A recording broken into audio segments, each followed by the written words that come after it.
So, ito yung ating ulam for today. Ayan. Hello, good morning.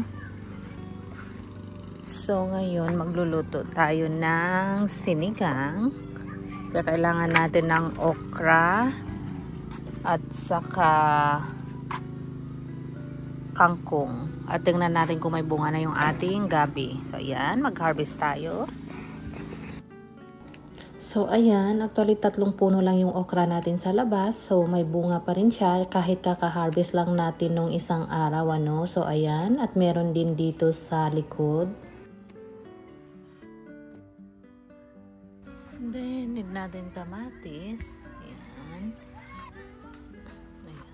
Sakto na tong dalawa. May bunga ng ampalaya. Pero hindi ko muna siya kukunin.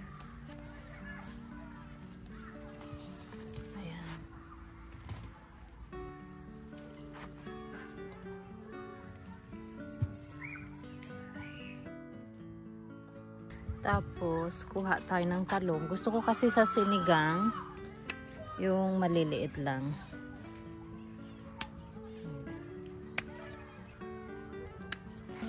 So, hinarvest ko na pala yung mga hinog na kamatis, ano. Tapos, yung ating kangkong pala, for some reason, yung dahon niya maraming butas-butas. Pero okay lang yan. Hugasan na lang natin ng maayos, ano.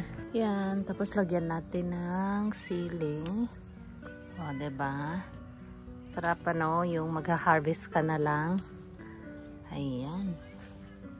So, marami tayo iba-ibang klase. O, tingnan nyo. Ayan. Ito yung ang ganda ang taba. O. Ayan. Ibang klase din ito. Ito. Ayan. Ito naman, hindi to siya maanghang ano. Hindi siya maanghang. Ayan. Ito yung super anghang. Itong maliliit. Parang sili labuyo. Ayan. So, ayan. Sakto ito sa sinigang natin. Ano, wala akong na-harvest na gabi kasi wala pa siyang bunga. So, ayan. So, ayan. Nakakatuwa, diba? At least, meron tayong sitaw doon sa ref. So, yun na lang gamitin natin. Anyway, ano, pag nagluluto ako ng sinigang, usually nagpapakulo lang ako ng tubig. Pero this time, i-level up natin, ano. So, magigisa muna tayo ng luya, bawang, sibuyas, at maraming kamatis.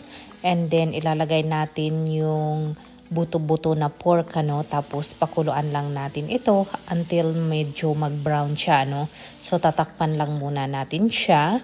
So, after mga 10 minutes, ano, ayan. O, tingnan nyo nga naman. Ang ganda na ng kulay niya. So, nag-add na ako ng konting patis para manuot yung lasa niya, ano. Tapos, tinakpan natin ulit ito at pakuluan for 5 minutes. So, ayan. After 5 minutes, nilagyan ko na siya ng tubig, ano. Tapos, pinakuluan na natin ito ulit hanggang sa lumambot.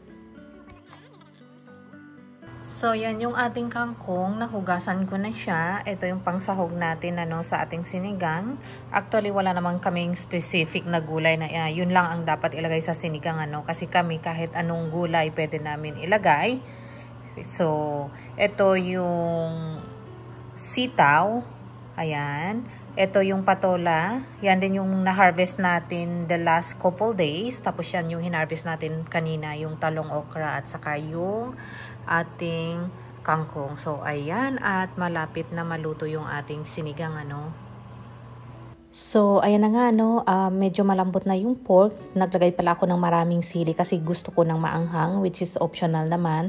Tapos nalagay ko na yung sinigang mix at tinimplahan ko na ito. So, depende na sa inyo kung ano yung panlasa na gamit ninyo, ano, or pwede kayong gumamit ng seasoning. Tapos, inad ko na din yung gulay. So, ayan, o, diba? Fresh na fresh yung ating gulay at nakakatakam na. So, ayan, ready na yung ating lunch, ano? O, diba, nakakatakam itsura pa lang. Kaya tara na at kumain na tayo.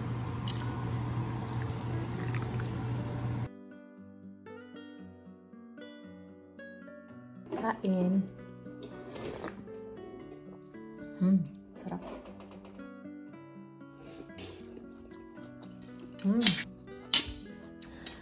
So, ayan na nga, no? At mukhang sira yung diet natin ngayong araw at tiyak mapaparami tayo ng kain nito dahil nga ang sarap ng sinigang. Lalo na mag 1 week din kami hindi nakakain ng sinigang, ano? Tapos, ang sarap ng gulay natin kasi nga bagong pitas, manamis-namis pa. Kaya yun talaga ang advantage pag meron kang garden, ano? Pag once na nagbunga na ito, anytime pwede ka na mamitas at saka very convenient. Hindi mo na kailangan pumunta ng store tapos manamis-namis pa nga ito dahil bagong pitas at organic pa. So yun lang, share ko lang. Bye-bye!